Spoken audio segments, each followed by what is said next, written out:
All right, Mythbusters. School smarts versus street smarts. I left school pretty young, probably spent more time worrying about, the difference between AC/DC's frontman, Bon Scott and Brian Johnson than I was about learning things in school. I then spent millions of dollars, many millions of dollars, on accountants and lawyers to learn the skills that they have so I can act competently around them and work within that realm. School smarts complements your street smarts. So you need to have both, yeah? You got to have some common sense with some education. Money changes you. A lot of people ask me that and ask me whether money changes you, and I confidently say it does. Money does change you. But the way I think it changes people is different, yeah? It amplifies, I think, what the core of you is. If you're a prick, you'll be a bigger prick. If you're nice, you're going to be nicer. So money does change you, but just it probably changes the core of who you are and just amplifies what you already were. Money can't buy happiness. I tell you what, it doesn't make you sad. There's only two problems with money. You either have got too much or you don't have enough. And I know what I'd rather. Yeah. And property investing is as safe as houses. There is risk involved at every step. When you spend money, there's risk involved, every point. But hopefully by the end of this, you have a very clear understanding of when you should spend your money and what you should spend it on. All right, the facts. I'll get bored with data, so I'm going to rip through this pretty quick. According to the Australian Bureau of Statistics, 87% of people retire on what I would declare below the poverty line. So we go through the numbers. Only a very small amount of people. So all these people can be earning as a household $100,000, $150,000, $200,000 a year. And then when it comes to retirement, they chew through their superannuation and end up living on the poverty line. It's just crazy. With some basic smart investments and some sacrifice early, you can build a portfolio of property or in some investments that will put you in the top 1% of Australians. Round numbers, 24 million, a few more, that's probably a couple more million people nowadays. About 2 million people have got an investment property. A few less have got only one property. There's only about 600,000 thereabouts that have got two or more. There's only about, this number's actually, I looked up the other day, is about 19,000, so forgive my numbers for not being up to date, but so that, to put it in context, and I want to talk to you about the amount of dream crushes out there in the market, if you're talking to someone about investing in property and the sort of response you can expect back. So when it comes to investing, if I fill the MCG, 100,000 people thereabouts, there's about 60 people out of that who fall into this realm.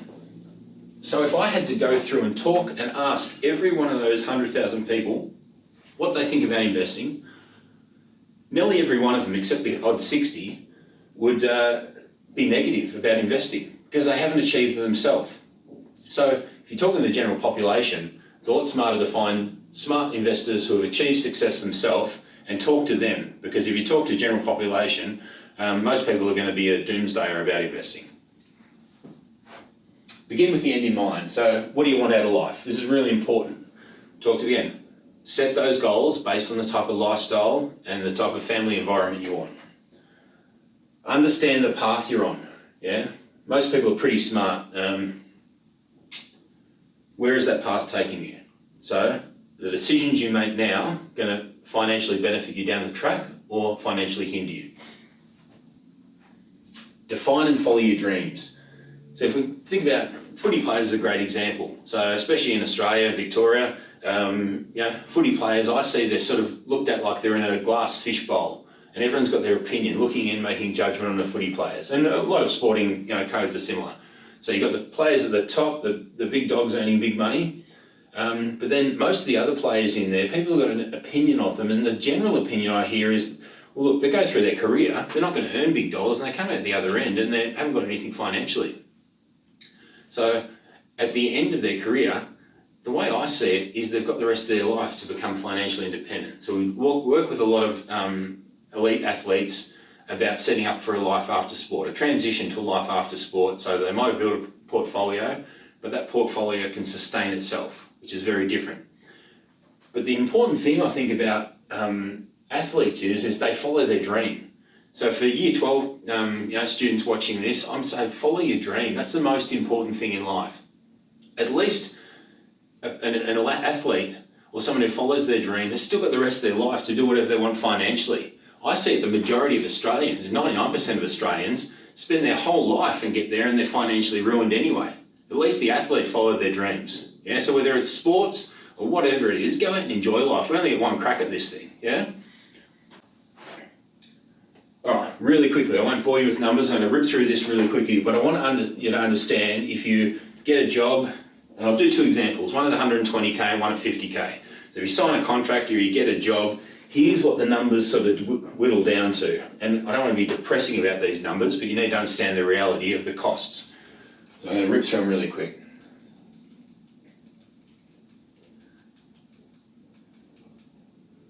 All right. The uneducated, just signed a contract, 120k, I can go out and buy myself a Range Rover. A smart person, I've just made some money, I can now put a small amount of it towards some investments that are going to do really well down the track. Yeah? Be humble about the situation you're in. So after 120k, after you've got super, tax, Medicare, rent, food, HECS, insurance, holidays, bit of entertainment, you're left with about $132 a week. Sounds like a pretty piddly little amount, but you can use that to build a portfolio of property quite easily if you make smart choices. A 50k income gets down to about $42 a week. Still in today's environment, you can build yourself a property portfolio. You obviously need a deposit to start out. Like I said, to make sacrifices. I sold my car and walked for 9 months. I actually rode my pushy. But so do whatever you can to get that deposit together. So but the main thing is to understand what it costs to live. What you're left over with may be small, but if you don't do something with it, down the track, you're not going to get that butterfly effect, which has a massive impact on your future. All right. Ask yourself, if money was an issue, what would you do? Yeah?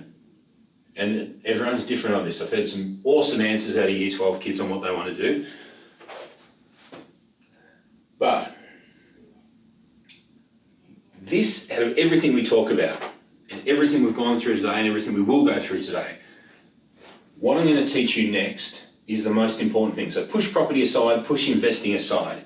If you can understand this next lesson I'm going to teach you and apply it to your everyday life, you'll be so far ahead of 99% of the population because they don't get this. And that is, the number one reason why 99% of the Australian population are not wealthy is because they don't understand assets and liabilities. I've got a team of nearly a dozen accountants that work for me full time. I use external accounting firms for different businesses, and I often, and don't get me wrong, accountants have got a really valuable purpose. But I often tease them about them understanding assets and liabilities, but not applying the methodology of what assets and liabilities really do to their everyday life to make them financially secure. Some of the worst advice you can get from an accountant is to buy a car, for example, to reduce your taxable income. Now we go through some really basic examples here.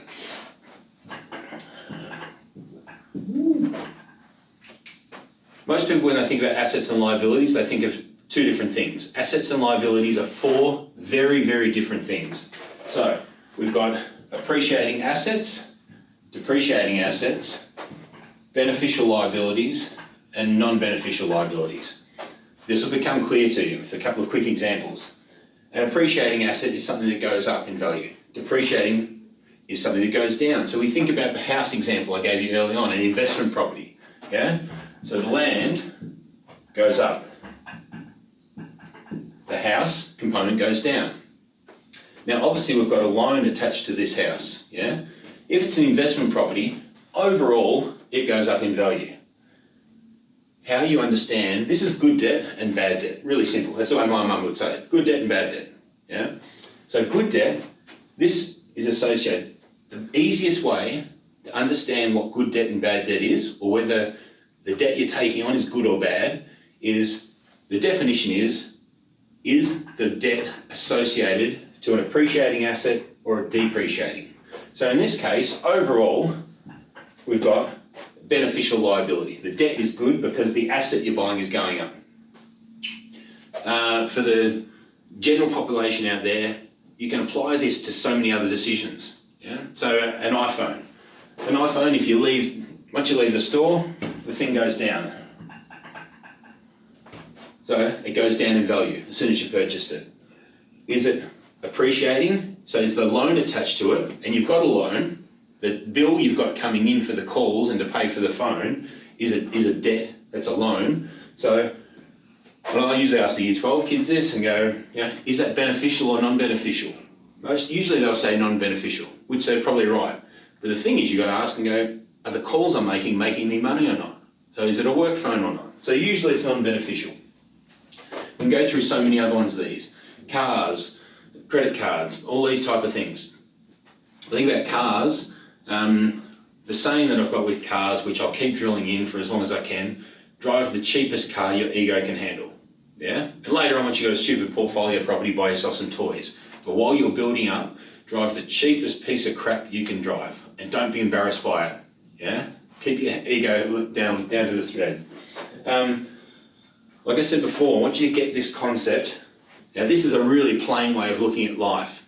But if you can group every decision in life into these 4 categories, even to the point of your friends, yeah?